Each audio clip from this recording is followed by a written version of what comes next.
अस्सलाम वालेकुम। कैसे हैं आप सब? उम्मीद है ठीक होंगे। मैं भी ठीक। चलें जी, रेसिपी स्टार्ट करते हैं। स्टूडेंट कबाब करी आज की रेसिपी है। तो रेसिपी बनाने के लिए सबसे पहले मैंने एक बड़ा प्याज लिया है, उसको मैंने काट के हल्का सा ट्रांसपेरेंट कर लिया है थोड़े से ऑयल में। तो इसको हम बनाएंगे इसकी पेस्ट। बहुत दफ़ा पेस्ट बनानी बताई है, पेस्ट बना के रखी हो तो खाना बहुत जल्दी बन जाता है। तो इसमें मैंने लहसुन अदरक का पेस्ट डाला है, सब्ज़ मिर्चें डाली हैं 3 से 4 और थोड़ा-सा पानी डाल के इसको ग्राइंडर में डाल के ग्राइंड करके रख लिया पेस्ट बना के। अब मैं कीमे में डालूँगी जो मसाले हैं वो काली मिर्च है, ज़ीरा है, सूखा धनिया है, गरम मसाला है, सुरख मिर्च और नमक। ये सारी चीज़ें मैंने ये 1 पाव कीमा 250 ग्राम उसमें डाल के इसको अच्छी तरह से मिक्स करके रख लिया। अब इसके बनाएँगे हम कबाब। किसी भी शेप में आप इसको कबाब की शक्ल दे सकते हैं, गोल चाहें, लंबे चाहें, ओवल चाहें, जिस तरह भी चाहें आप कबाब बना के तो इसकी हंडिया बना सकते हैं।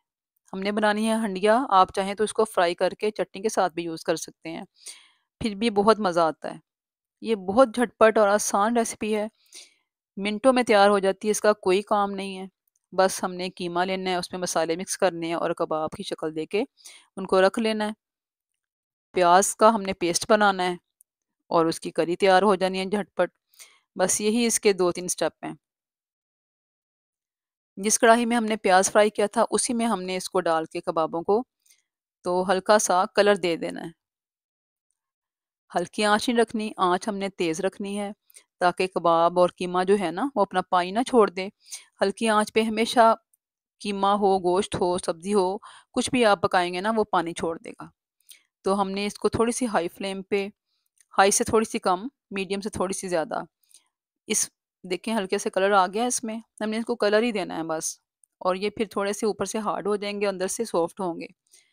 अगर हम हल्की आँच पे पकाएँगे तो ये अंदर से भी हार्ड हो जाएँगे। तो अब हम इनको निकाल लेंगे और फिर बनाएँगे करी मसाला।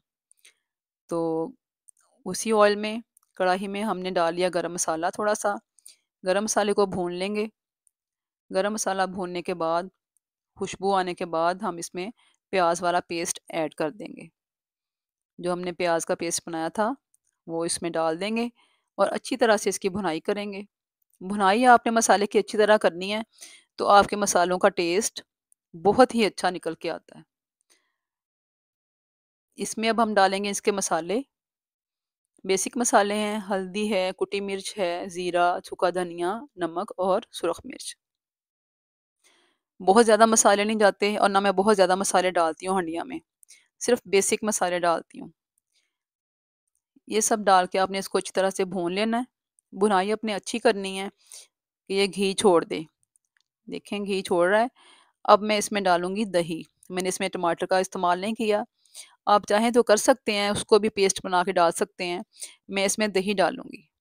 मैंने आधा कप दही लिया है, उसको अच्छी तरह से ब्लेंड करके इसमें मिक्स कर दिया है। इसको भी भुनाई करते वक़्त हमने इसकी आँच हल्की नहीं रखनी है, वरना दही अपना पानी छोड़ देगा और टाइम ज़्यादा लगेगा हमें ना इसका पानी खुश्क करते हुए।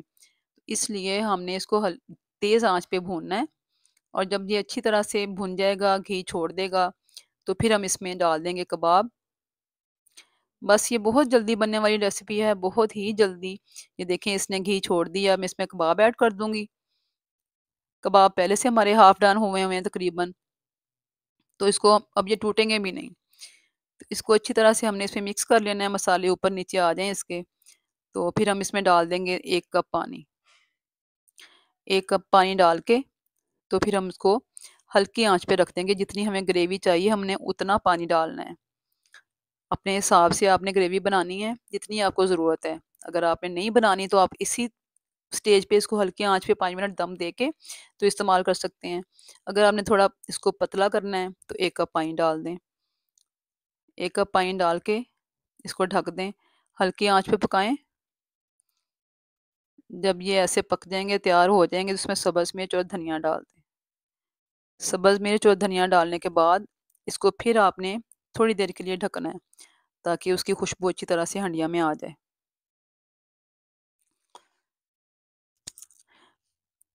खुशबू आनी ज़रूरी है, जब तक हम ढक्कन नहीं लगाएँगे ना, तब तक इसकी जो अब आपने देखा होगा इसको पानी के कतरे से आ जाते हैं फिर ढक्कन के ऊपर, ये वही अरोमा होता है, ये जब उसके अंदर फैलता है तो उसकी खुशबू अच्छी-सी बन जाती है। कोई भी चीज़ हम मिक्स करते हैं तो सारे मसाले अंदर मिक्स हो जाते हैं, उनकी खुशबुएँ मिक्स हो जाती हैं। तो ये ढकने से भाप के साथ होता है। तो ये देखें कितना अच्छा खाना माशाल्लाह से मेरी डिश तैयार हो चुकी है। कबाब बहुत मज़े के, बहुत अच्छी कढ़ी, बहुत ही अच्छा टेस्ट। तो मैंने कहा नए खाना बनाने वालों के लिए, जो बच्चे स्टूडेंट हैं, वो भी खाना बनाते हैं, तो ये झटपट बनने वाली आसान रेसिपी उनके साथ शेयर करती हूँ। तो इसलिए मैंने इसका नाम भी स्टूडेंट कबाब कढ़ी रखा है। तो आप लोग बनाइएगा और मुझे फीडबैक दीजिएगा कैसी लगी आपको मेरी रेसिपी। तो लाइक एंड फॉलो कर लीजिएगा।